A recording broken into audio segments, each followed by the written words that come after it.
The first thing Stella learned to buy was silence. It came with the corner offices, the tinted glass, the drivers who knew when not to speak. Silence pooled around her like a luxury, a proof of arrival. It followed her into boardrooms, where men leaned forward to catch every word she released, and it waited patiently outside the bedrooms of hotels that smelled like other people's money. Silence was efficient. Silence was safe. Silence, she told herself, was the price of power. On the morning she rang the opening bell for her company's public debut, the sound was thunderous, metallic and celebratory. Cameras flashed as if the air itself were breaking. Stella smiled, the smile that had been practiced into her face over years of mirrors and late nights, the one that meant confidence without warmth, certainty without apology. Somewhere far below the balcony, thousands of people cheered for her name. She felt the vibration in her bones and mistook it for joy. Her phone buzzed in her pocket. She did not look at it. Later, after the interviews and the handshakes and the champagne that tasted faintly of copper, she sat alone in the back of the car and finally checked the screen. 3 missed calls. 1 text. From home. "Mom, are you coming tonight?" The message was time-stamped hours earlier. Stella stared at it as the city slid by in blurred streaks of glass and light. Tonight. She searched her memory the way she searched financial statements, for context, for meaning. Tonight meant something, she was sure of it. Tonight had been circled on a calendar she no longer kept. She typed a reply and erased it. Typed another and erased that too. The car slowed for traffic. Outside, a woman crossed the street, holding a child's hand, the child skipping to keep up, her mouth moving in a constant stream of words that went nowhere. Stella could hear. The driver cleared his throat softly. "Home?" he asked. "Yes," Stella said, and then, after a beat, "Please." The house was vast in the way that made sound feel unwelcome. Footsteps echoed and then vanished. Art hung on the walls, expensive and abstract, pieces she had chosen because they matched the idea of a life she was building. The lights adjusted automatically as she moved, brightening rooms before she entered them, dimming behind her as she passed. Somewhere a clock ticked. She wondered when she had last noticed that sound.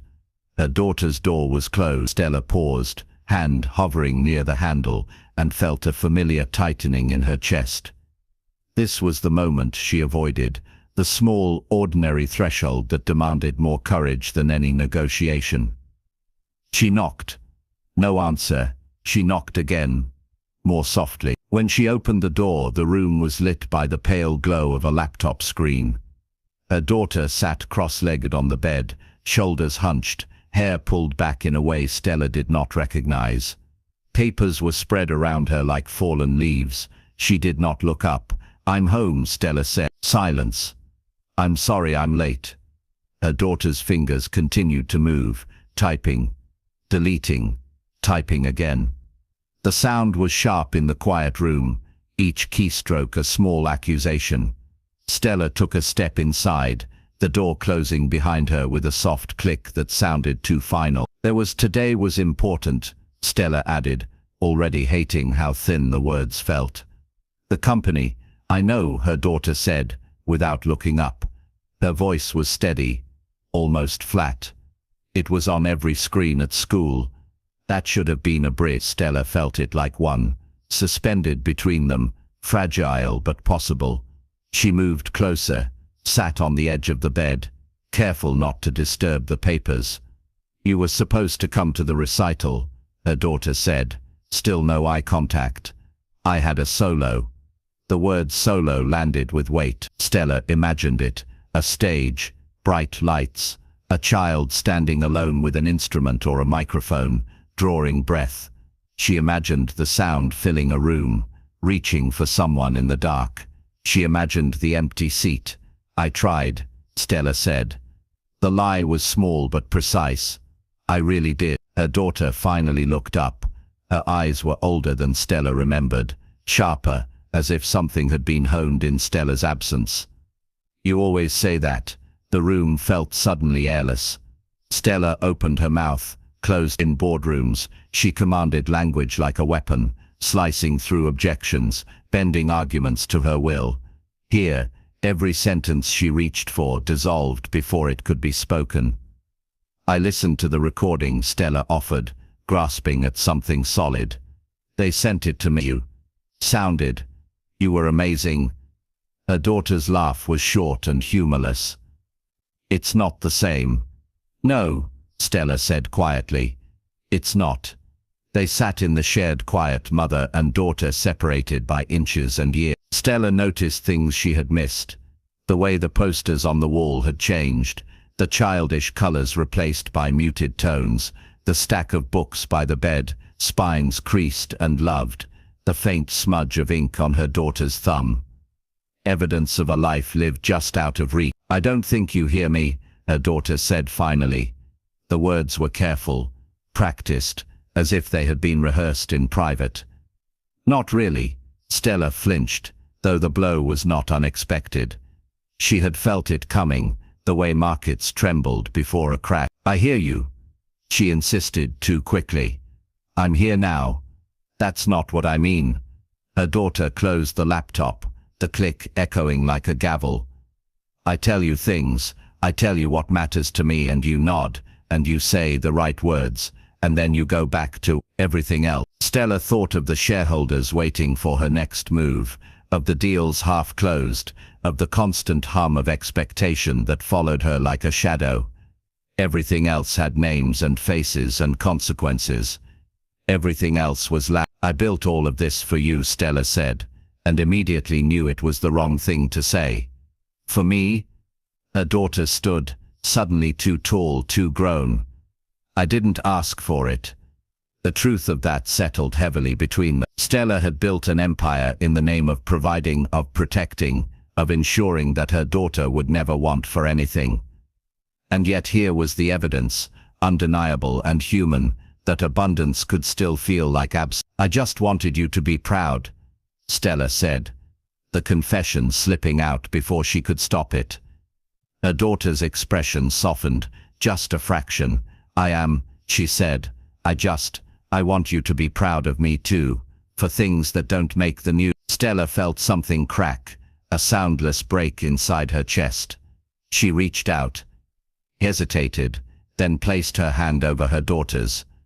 The skin was warm, alive, real. Not a projection on a screen, not a recording she could play back at double speed. I'm trying, Stella said, and this time it was true in a way that mattered. I don't know how to do this right, but I want to learn.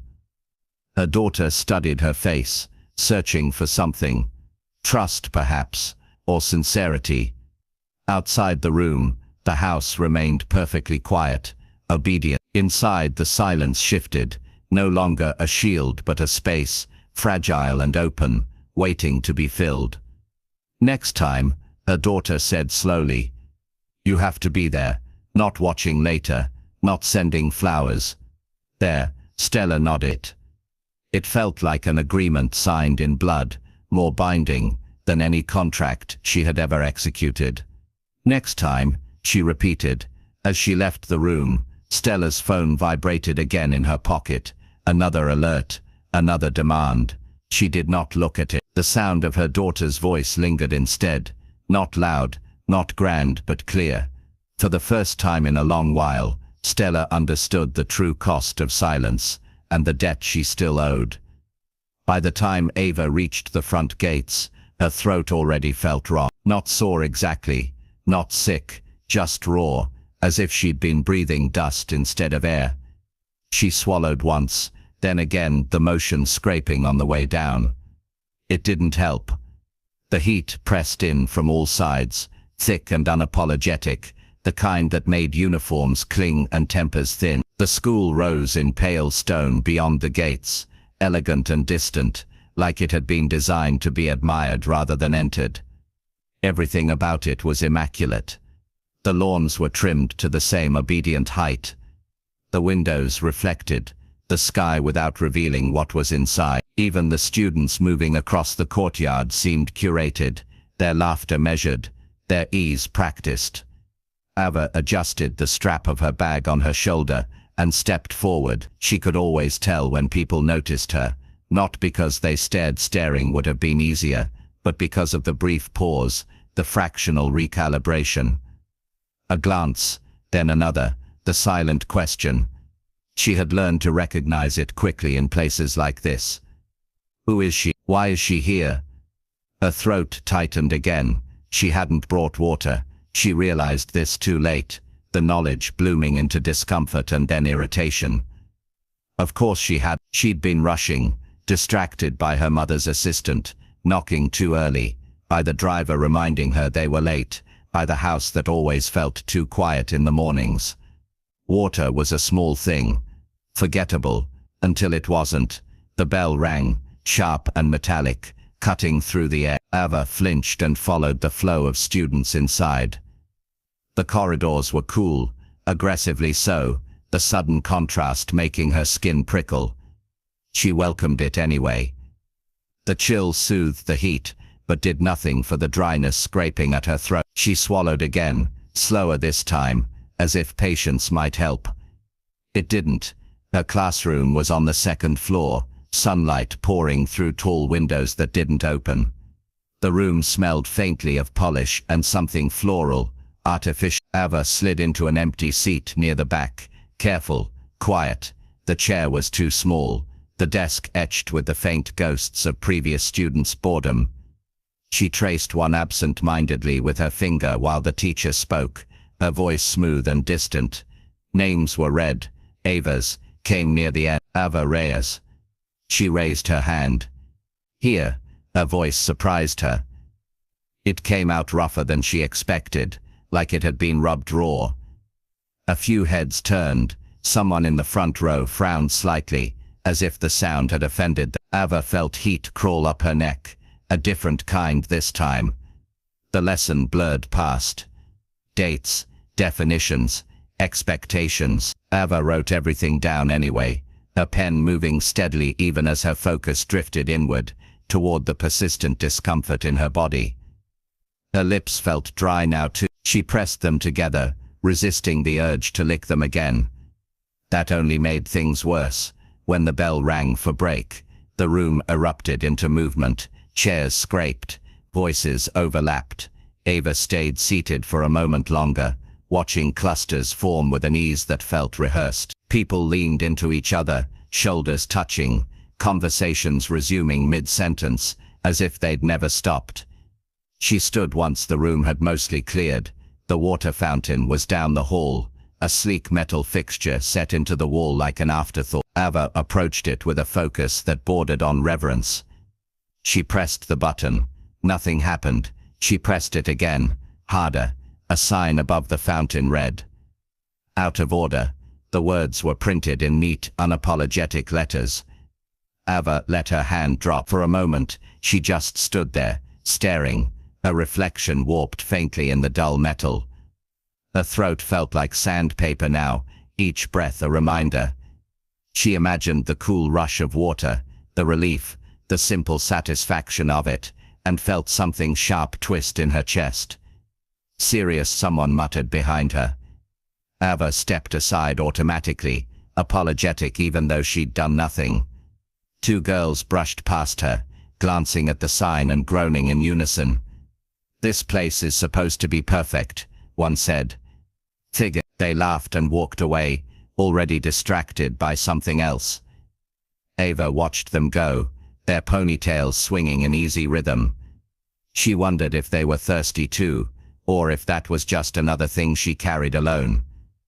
By lunchtime, the heat had crept back in, despite the air conditioning. The cafeteria buzzed with sound, trays clattering, voices rising and falling like waves. Ava stood in line, the smell of food making her stomach tighten, even as her mouth remained stubbornly dry. She scanned the room for an empty table, for a place that wouldn't announce her solitude too loudly. She found one near the windows. The water pitcher on the table was empty. Ava stared at it for a second longer than necessary, then sat anyway. She unwrapped her sandwich slowly, chewing with care. Each bite felt like a negotiation, food sticking where it shouldn't, her throat protesting every swallow.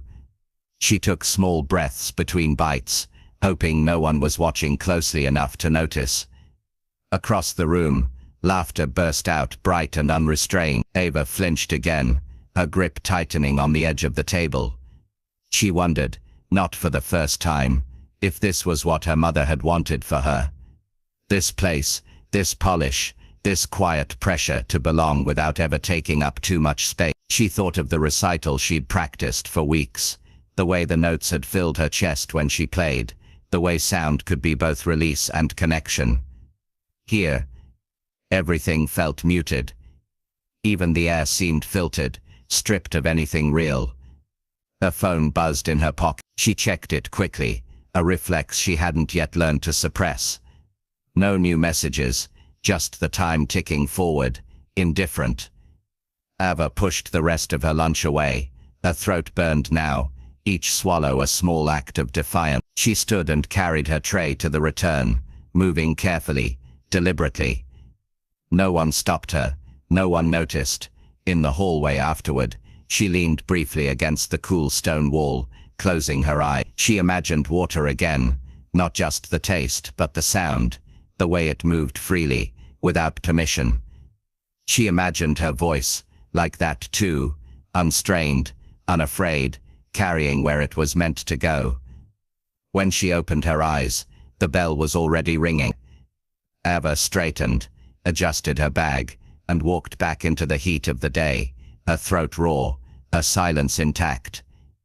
Ava first noticed Kemi because of the shoes. They were scuffed at the toes, the leather cracked and softened with age, soles uneven in a way that suggested miles walked without concern for symmetry.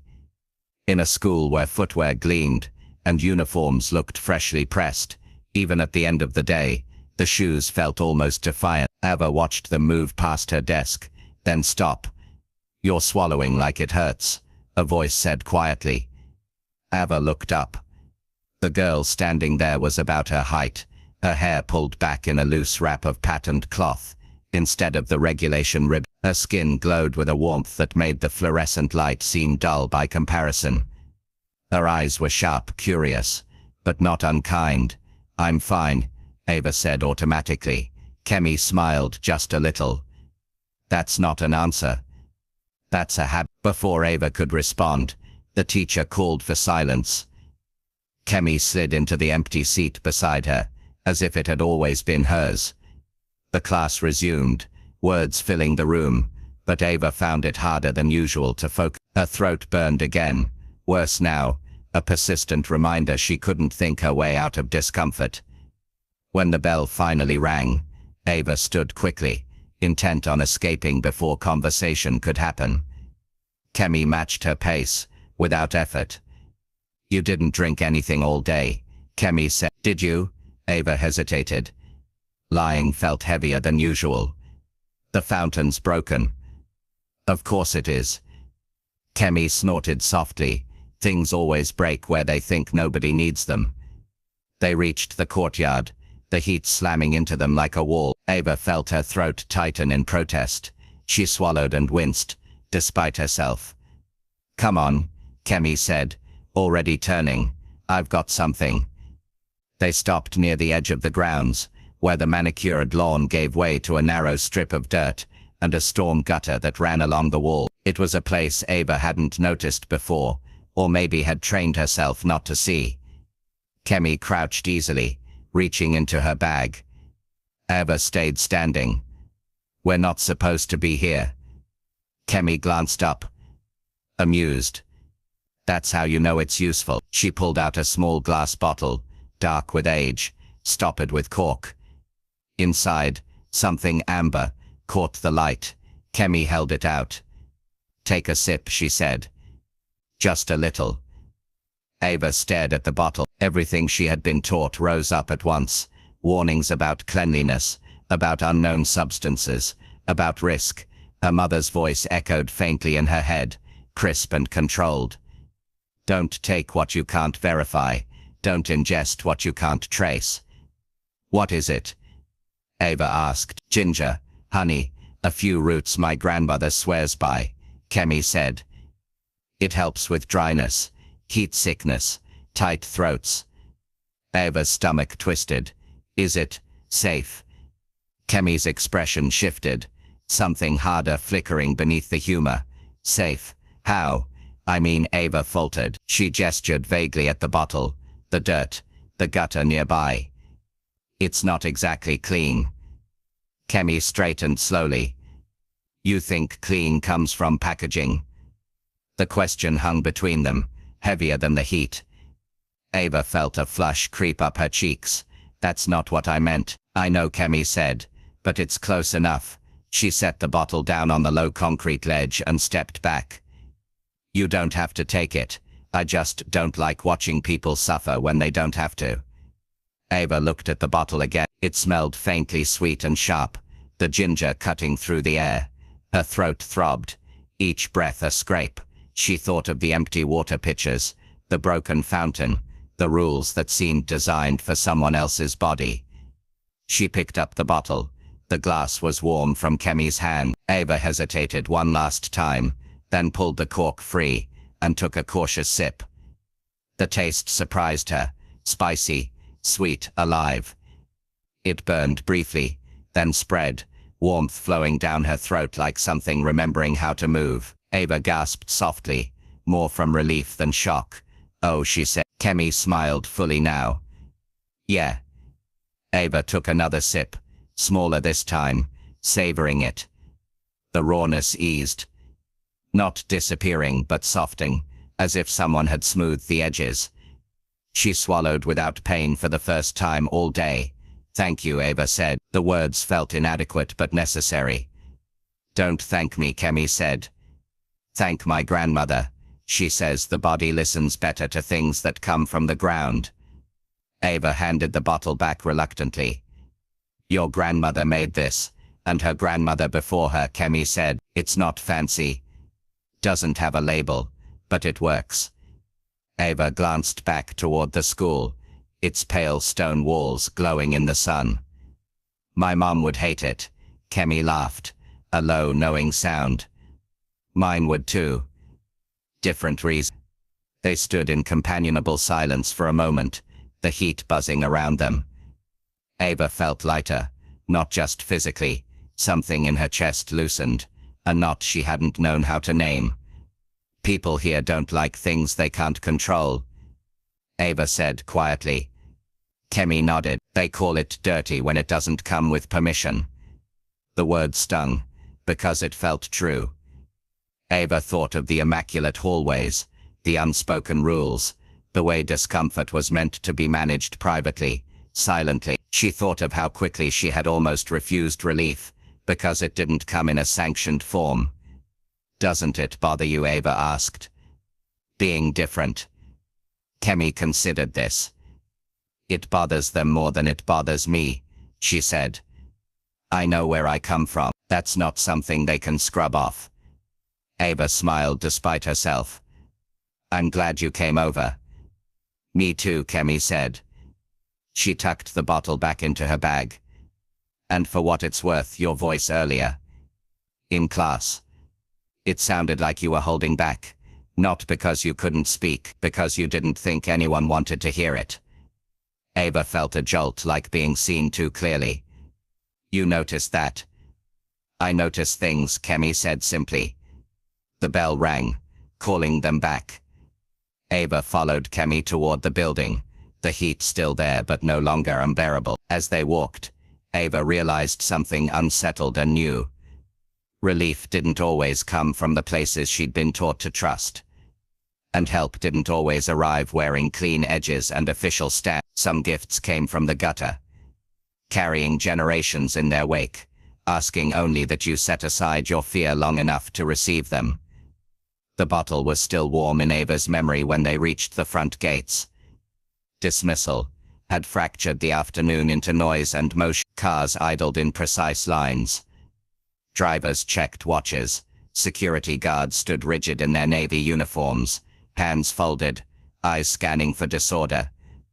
The gates themselves were tall and ornate, wrought iron curling into patterns meant to suggest openness, while doing the opposite. Kemi slowed as they approached the edge of campus, I'll head this way, she said, nodding toward the narrower street beyond the trees. You good? Ava hesitated. Her throat felt better. More than better, actually. It felt open, clear, like something unblocked. She swallowed experimentally and smiled, surprised by the ease of it. I think so, she said. Thank you. Again. Kemi waved it off. Just remember, relief doesn't have to ask permission. She turned to go, then paused. You might want another sip before you leave. Heat's not done with you yet. Ava nodded and reached into her bag, fingers brushing the cool glass.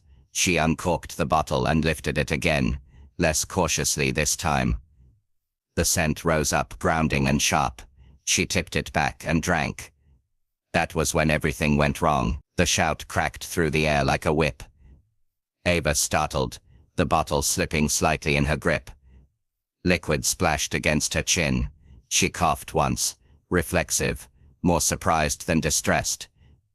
2 security guards were already moving toward her, their strides long and urgent. Ava froze, the world narrowing to the sound of boots on pavement and the sudden weight of attention. What do you think you're doing? One of them barked. Ava's mind scrambled.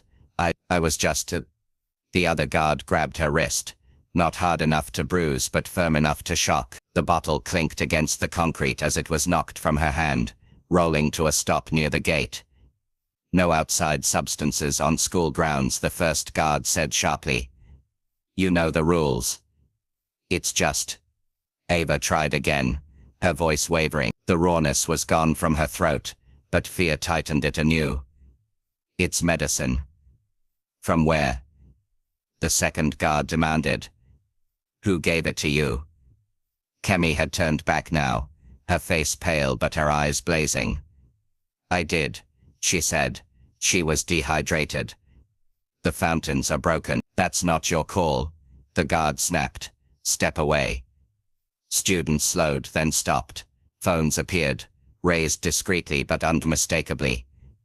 Ava felt heat flood her face, shame prickling her skin. She tried to pull her hand back. The guard tightened his grip. Don't resist. I'm not. Ava said, her voice thin. You're hurting me. The words seemed to vanish into the air, unheard. The guard began to pull her toward the small security office near the gate. Ava stumbled, her bag slipping from her shoulder, papers spilling out across the pavement like evidence. Something in her chest cracked open. The fear surged fast and hot, overwhelming, primal. She didn't think, she didn't calculate. She reached for the one word that had always meant safety, even when safety hadn't shown up. Mommy. The sound cut through everything. It wasn't loud. It wasn't polished. It was raw and instinctive, torn straight from somewhere deep and unguarded. The word echoed strangely, hanging in the air far longer than it should have. The guard stopped. Around them, the courtyard went still. Conversations died mid-syllable. Even the traffic noise beyond the gates seemed to recede, as if the world itself were holding its breath. Ava felt the grip on her wrist loosen. At the far end of the drive, a black car had just pulled up. The door was open. Stella had one foot on the pavement, her phone still in her hand, a conversation half finished and forgotten. She looked up. For a split second, she didn't understand what she was seeing. Then she saw Ava, her posture wrong, her papers scattered, a uniform askew, and the understanding hit her with physical force. Let her go, Stella's voice carried without effort. It was calm, precise, and utterly lethal. The guards turned, recognition flashing across their faces. One of them released Ava immediately, stepping back so fast he nearly tripped. Miss Rhea, he stammered. We didn't realize, I said, Stella repeated, walking toward them now.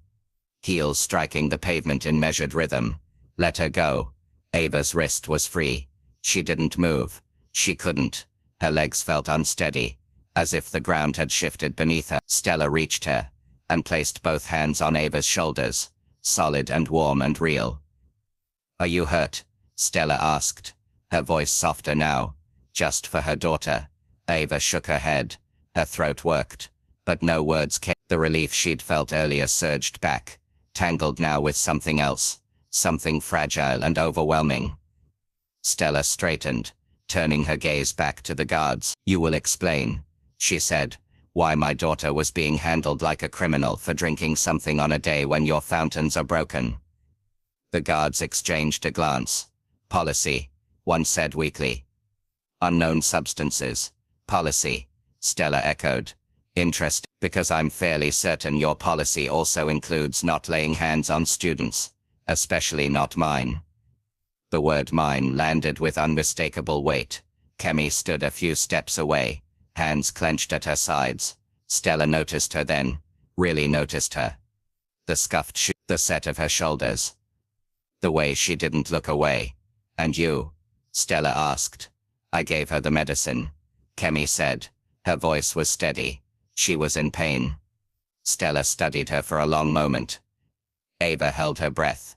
Thank you, Stella said finally. The simplicity of it seemed to catch everyone off guard, including Ava. Stella took off her jacket and draped it around Ava's shoulders.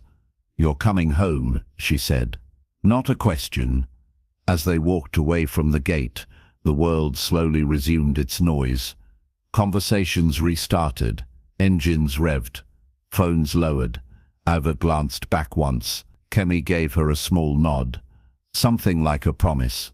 In the car, as the door closed and the outside world sealed itself away, Stella reached over and took Ava's hand. Ava squeezed back, her throat clear, her voice finally unblocked. She didn't say anything else. She didn't need to. One word had already stopped the world. Kemi had never been inside a house that echoed like this. The sound of her footsteps followed her down the long corridor, softened but never erased by rugs that looked too delicate to touch. Everything gleamed. Light spilled from hidden places, catching on gold trim and glass surfaces polished to the point of reflection. The air smelled faintly of citrus and something colder beneath it, antiseptic in its precision. Ava walked beside her, close enough that their shoulders almost brushed. She hadn't let go of Kemi's hand when they'd entered, as if afraid the house itself might swallow her if she loosened her grip. Stella followed a few steps behind, her presence filling the space without effort. This way, Stella said. They passed a room with walls the color of honey, sunlight pouring in through floor-to-ceiling windows. Ava slowed instinctively. This is the music room, Stella said, noticing. You can play here any time. Ava nodded, distracted, her attention pulled instead to the way Kemi's fingers tightened briefly around hers. The staff appeared without announcement. A woman in a soft grey uniform smiled politely, her eyes flicking to Kemi with professional curiosity. Would you like her cleaned up first? The woman asked Stella, as if Kemi weren't standing right there. Kemi felt the words land before she could stop them from meaning something. Cleaned up, as if she were something brought in from outside weather. As if dirt were the most important thing about her. Stella hesitated only a fraction of a second. Yes, she said. She's had a long day. Ava opened her mouth. Mom, it's just a bath, Stella said gently. Fresh clothes, then dinner. Kemi released Ava's hand. It's fine, she said quickly. I don't mind. That was a lie, but one she had learned to offer easily. The bathroom was larger than any bedroom Kemi had slept in, marble everywhere. Towels folded into perfect squares, bottles lined up like soldiers, each labeled in minimalist fonts she couldn't pronounce. The woman gestured to the tub, already running, steam rising in soft white curls. You can put your things there, she said, indicating a bench. Kemi set her bag down carefully. The leather was worn, the seams repaired by hand more than once. It looked out of place here, like a story told in the wrong language. She undressed slowly. Her clothes went into a basket without comment. The woman's eyes lingered for a moment on the wrap in her hair. We'll wash that too, she said. Kemi hesitated. I'd rather. It's better this way, the woman said, still smiling. The water was hot, almost painfully so at first. Kemi lowered herself in, the heat blooming over her skin. Soap appeared in the woman's hands, thick and fragrant. She scrubbed gently but thoroughly, as if erasing something invisible. The smell of ginger and earth faded beneath layers of floral and citrus. Kemi closed her eyes. She thought of her grandmother's kitchen, the low hum of conversation, hands stained with roots and leaves. She thought of the bottle, now probably discarded somewhere outside the gate. She wondered where its glass body had come to rest. When the woman rinsed her hair, the wrap was gone. Her curls fell loose, dark and springing, unfamiliar without their usual frame. There, the woman said with satisfaction. Much better. Better for who? Kemi wondered. The clothes waiting for her were soft and pale, the fabric whispering against her skin. They fit, somehow, though they did not feel like hers. She studied herself in the mirror. The girl looking back seemed smoother, quieter, like someone whose edges had been sanded down. Dinner was served in a room that glowed. Gold leaf traced the ceiling in delicate patterns. Candles flickered along a table long enough to seat a dozen people, though only 3 chairs were occupied. The food arrived in courses, each explained before it was set down. Kemi watched Ava eat, tentative but calmer than she'd seen her all day. Stella observed them both, her gaze sharp, assessing. You live nearby? Stella asked Kemi. Yes, Kemi said. A few blocks past the old market. Stella nodded. That area is changing. It always is, Kemi said. A flicker of something unreadable crossed Stella's face. Ava tells me you helped her today. Kemi shrugged. She needed water. And you gave her something else? Yes.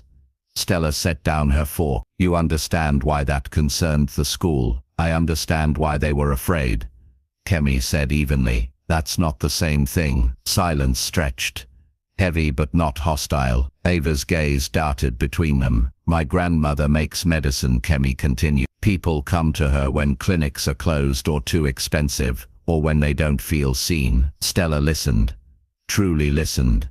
Ava realized, with the same focus she brought to rooms full of executives. And it works? Stella asked. It has for generations, Kemi said, long before labels made things respectable. Stella leaned back slightly. You must know how it looks. Kemi met her eyes. So does your money. The words hung there, daring anyone to pull them down. Stella did not flinch. Fair, she said after a moment. When dinner ended, Ava reached for Kemi's hand again. Openly this time. You can stay a bit, she said. Please. Kemi nodded. The room felt too bright, too polished, but Ava's grip was real. Later, in the hallway, Kemi caught sight of her reflection again, clean, wrapped in someone else's idea of care. She felt lighter and heavier all at once. As they prepared to leave, Stella handed Kemi a card, thick paper, subtle embossing.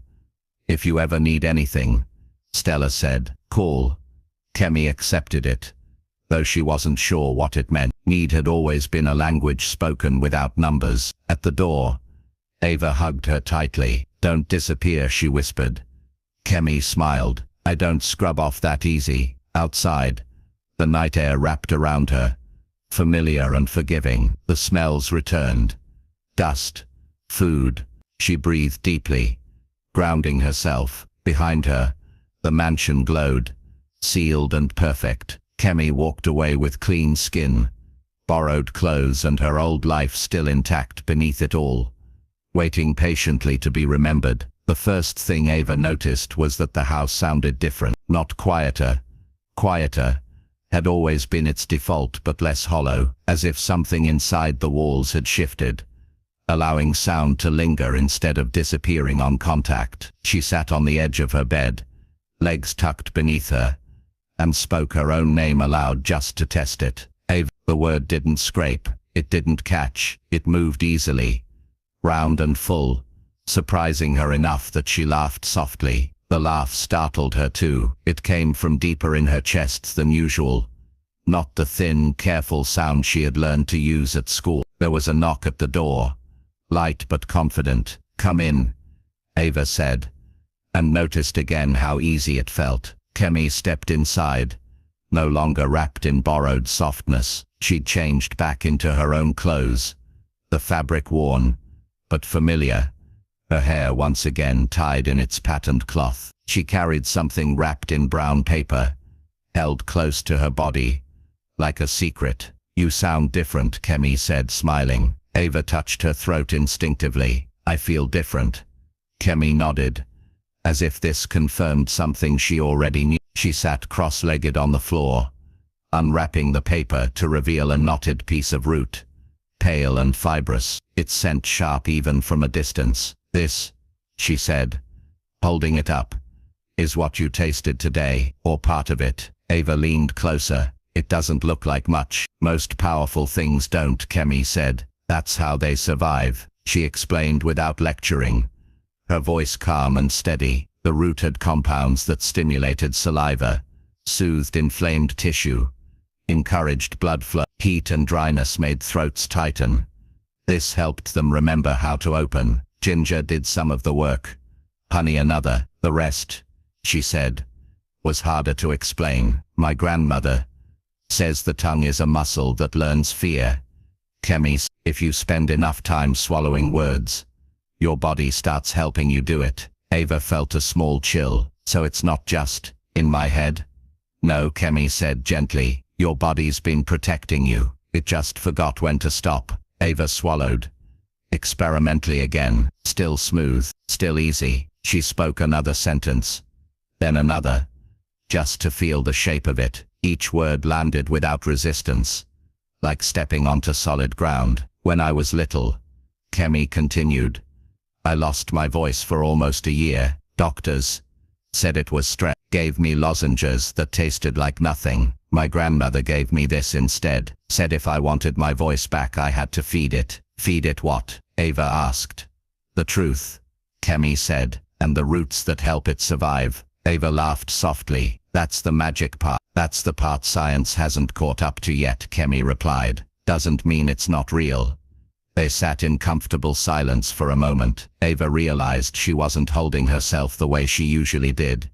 Shoulders drawn in, chin tight. She felt taller somehow, not in body, but in presence. "I said mommy today," Ava said suddenly. Kemi looked up, attentive. "I haven't said it like that in years," Ava went on. "Not out loud, not like I meant it." "And it worked," Kemi said. "Yes." Ava's eyes shone. "It stopped everything." Kemi smiled. "But there was something solemn in it." "That's because you didn't filter it. You didn't make it acceptable first." Ava thought of all the times she'd rehearsed sentences in her head, sanding them down, making them smaller before letting them out. She thought of how tired her throat had always felt afterward. She spoke again, this time louder. "I don't want to be quiet all the time." The words rang clear in the room, strong enough to startle her. She clapped a hand over her mouth, half expecting pain. There was none. Kemi's smile widened. "There you are." Ava laughed, full and unrestrained now. The sound echoed, warm and alive. Somewhere down the hall Stella paused, listening, her chest tightening with something she couldn't yet name. Kemi carefully rewrapped the room. "You don't need this every day," she said. "Your body's already remembering. But when things get tight again, and they will, it helps to remind it." "Will you teach me?" Ava asked. "Not just about this, about listening to myself." Kemi considered her, then nodded. "If you promise to use it, I will," Ava said without hesitation. As Kemi stood to leave, Ava spoke once more, her voice steady and sure. "Thank you for giving me my voice back." Kemi shook her head. "I didn't give it back," she said. "I just loosened the knot. It was always yours." When the door closed behind her, Ava stayed where she was, speaking softly into the golden air of her room. Each word felt like a small miracle, not because it was loud or important, but because it moved freely at last. They sat on the back steps where the mansion ended, and the night began. The stone was still warm from the day, holding heat the way some bodies held memories. Ava leaned back on her hands, looking up at the sky, surprised by how much of it she could see from here. The stars were faint, filtered through city light, but they were present enough to matter. Kemi picked at the edge of the step with her shoe, scraping loose a thin line of dust. She hadn't said much since dinner, since the laughter in Ava's room, since the sound of Ava's voice had proven itself real and lasting. Silence between them felt different now, not like something missing, like something shared. "Do you ever wish," Ava said slowly, "that you had a sibling?" Kemi smiled, small and crooked. "I have 6. Ava blinked. 6. 3 older, 3 younger." Kemi said, "Depends on the day which ones act like which." Ava laughed. The sound still surprised her, but she didn't flinch from it anymore. "What's that like?" Kemi thought for a moment. "Loud, hungry. You learn quickly when to speak and when not to." The words settled between them. Ava turned her head, studying Kemi's profile. The way her face seemed relaxed but alert at the same time, like someone used to listening for trouble. "You're really good at speaking up," Ava said. "At school, with the guards, with my mum." Kemi snorted softly. "That came later." "What came before?" Kemi didn't answer right away. She pressed her palms flat against the stone, grounding her. When she spoke, her voice was even, but Ava sensed the care behind it. "I didn't always talk like this," she said. "Not because I couldn't, because it wasn't useful." Ava frowned. "What do you mean?" "When you're poor," Kemi said, "your voice has weight only when it solves something. If it doesn't bring food or money or protection, it's just noise, and noise gets you noticed in the wrong ways." Ava felt a tightness in her chest. "So you stayed quiet." "I learned how," Kemi corrected. "I learned how to disappear when teachers asked questions they didn't want real answers to. I learned how to let other people speak over me, because fighting it cost more than it gave back." She shrugged, as if this were simply a fact of whether people think silence is weakness. Sometimes it's strategy. Ava absorbed this slowly. She thought of her own silence, the careful politeness, the swallowed protests. They looked similar from the outside, felt nothing alike. "They thought something was wrong with me,"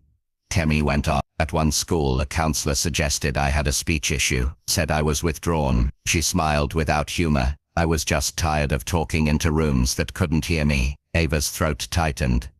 Not painfully this time, but with emotion. "That's not the same as what they said about me." "What did they say about you?" Kemi asked. Ava hesitated, then answered honestly, "That I was delicate, sensitive. That stress made me sick, like my body was the problem." Kemi turned to face her fully now. "Your body was telling the truth," she said. "They just didn't like what it was saying." The night air moved around them, cool and gentle. Somewhere inside the house, a door closed softly. Ava imagined her mother moving through rooms full of art and quiet, listening differently now.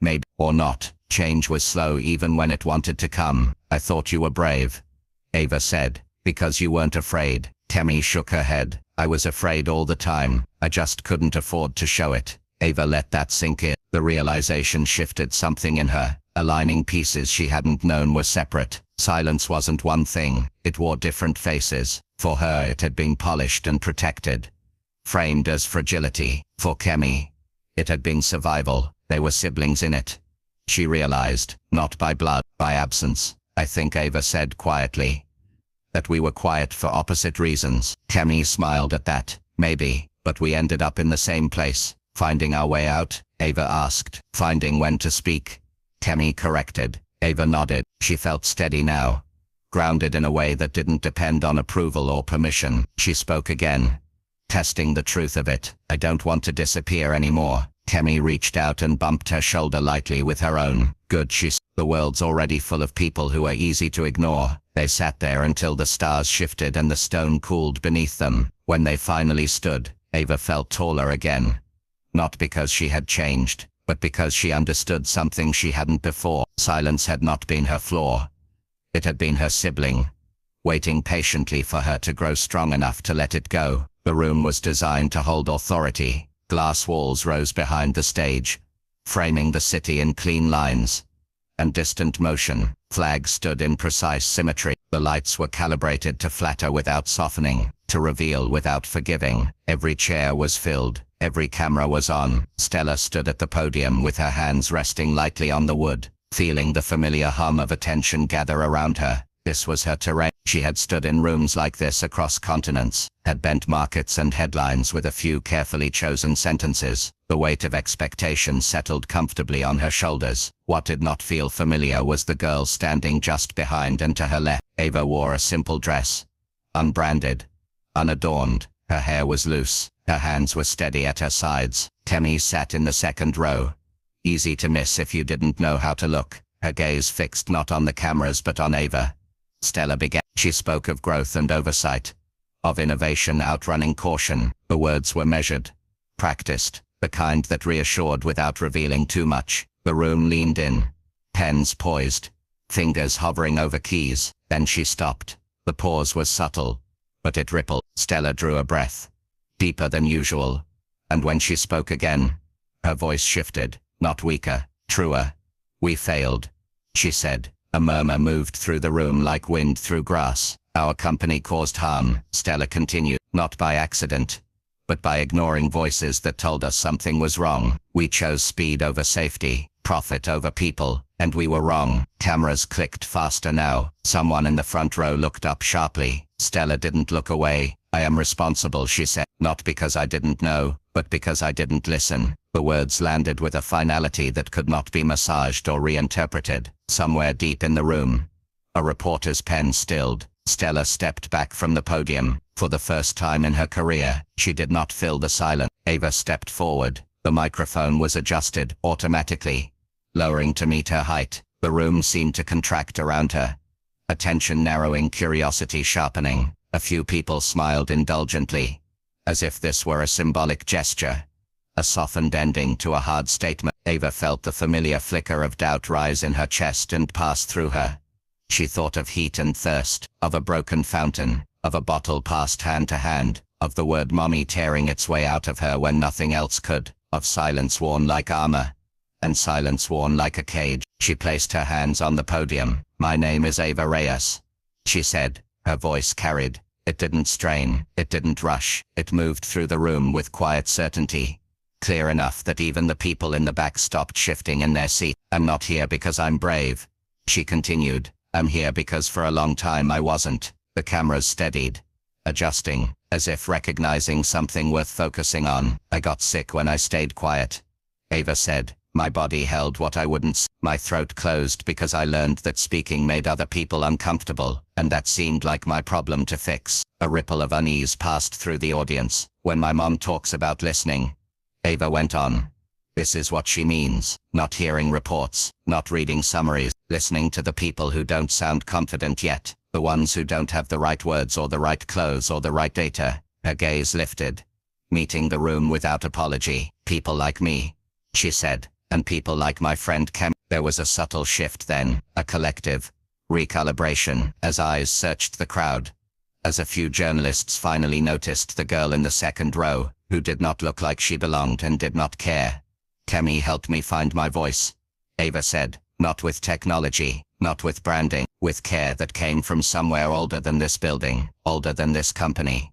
Stella felt her throat tighten, not painfully, but with something like recognition. "When we call some knowledge dirty and some voices unqualified," Ava continued, "we don't just hurt people, we make ourselves sick." The room was silent now in a way that felt earned. "I'm speaking today because my body can," Ava said simply, "and because the world can't afford for the quietest people to keep carrying the consequences alone." She stepped back. For a heartbeat, nothing happened. Then someone began to clap. Slowly, tentatively, another joined, and another. The sound built, not explosive, but steady, rising like something long overdue. Stella returned to the podium to answer questions, but the tone had shifted. The room no longer felt like a battleground, it felt like a reckoning. Later outside, the air was cooler, the city moved on, unaware of the small but undeniable realignment that had taken place inside glass and light. Ava stood beside her mother, the echo of her own voice still warm in her chest. "You did that," Stella said quietly. Ava shook her head. "We did." Across the plaza, Kemi caught her eye and lifted her chin in a small approving nod. For the first time Ava understood what it meant to be heard. Not because the world had granted her permission, but because she had finally stopped asking for it. The mangroves did not announce themselves. They appeared slowly. The road narrowing. The city thinning. Concrete giving way to waterlogged earth. And roots that rose like questions from the mud. The air changed first. It grew heavier. Salted. Alive with insects. And unseen movement. Ava rolled down the window and breathed it in, surprised by how her chest opened in response. As if it recognized something it had never been taught to name. Stella drove more slowly than usual. There were no cameras here. No escorts. No schedule pressing against the windshield. Just the road. The trees. And the low rhythmic sound of water moving where land pretended to end. Kemi leaned forward from the back seat. Her eyes bright. "They're loud today," she said. Ava smiled. "I don't hear anything." Kemi laughed softly. "That's because you're listening like a visitor." They parked at the edge of the reserve, where a wooden walkway stretched out over the marsh. The mangroves clustered thickly on either side, their tangled roots locking together, holding the shoreline in place through storms and seasons no one remembered clearly anymore. Stella stepped out last. She stood for a moment, taking it in, her shoes sinking slightly into the damp ground. This was not a place that bent itself to human design. It resisted quietly, persistently. "They protect the coast," Stella said, more to herself than anyone else. "Filter the water, hold the soil, and talk to each other," Kemi added. "Through the roots." Ava looked at her. "Really?" Kemi nodded. "They warn each other when the water changes, when salt levels rise, when something's wrong." Ava felt a small thrill. She stepped onto the walkway, the wood warm under her feet. As they walked, the sound sharpened. Insects clicking, birds calling, water slipping through roots. It wasn't silence at all. It was a conversation she was just learning how to hear. They reached a clearing where the mangroves opened slightly, sunlight dappling the surface of the water. A small group waited there. Local stewards, elders, a few journalists, who had learned how to stand back instead of forward. No podium, no stage, just people. Ava and Kemi stood side by side. There was no formal introduction. There didn't need to. Ava spoke first, because it felt right, because her voice had learned its own timing. "When I was younger," she said, "I thought being quiet made me safe. I didn't know it was also making me sick." She glanced at Kemi, who nodded once, grounding. "These trees," Ava continued, gesturing around them, "they survive because they speak underground. They don't wait until the storm hits to decide if something matters." The people listened, not with the hunger of an audience, but with the patience of witnesses. Kemi stepped forward then. Her voice carried differently here, lower, woven into the air rather than cutting through it. "My grandmother says the land remembers who listens," she said, "and who doesn't. We were taught to call places like this unproductive, wasteland, because they don't look clean, because they don't move fast." A murmur of recognition moved through the group. "But mangroves save lives," Kemi said. "They slow storms. They heal water. They hold everything together quietly, until someone notices what happens when they're gone." Ava felt the truth of it settle in her bones. Stella watched them, something unspooling inside her. For years, she had measured legacy in assets and reach, in what could be scaled and defended. Standing here, she understood that protection didn't always look like expansion. Sometimes it looked like restraint, like listening to what had already been saying no. Ava reached for Kemi's hand. This time, there was no hesitation. Their fingers laced naturally. A small but unmistakable alignment. "We're not here as symbols," Ava said. "We're here as caretakers." Kemi nodded. "Not owners, not saviors, listeners." The words settled into the space like a promise. Later, as the group dispersed and the sun dipped lower, Stella joined them at the edge of the water. She watched the way Ava moved, now unapologetic, present. She watched Kemi, rooted and flexible all at once. "You didn't inherit a company," Stella said quietly to Ava. "You inherited a responsibility." Ava smiled. "So did you." Stella exhaled, something like relief loosening her shoulders. "I think I'm finally learning what family means." Kemi glanced at her. "It's who shows up when things get uncomfortable." Stella met her gaze, and nodded. "Then I'm glad you're here." As they walked back toward the car, the mangroves whispered and clicked and shifted, their roots gripping the earth below the waterline, holding fast. Ava paused once more and spoke, not loudly, not for anyone in particular, but because it felt right to answer. Her voice disappeared into the green and the water, carried underground, where it belonged.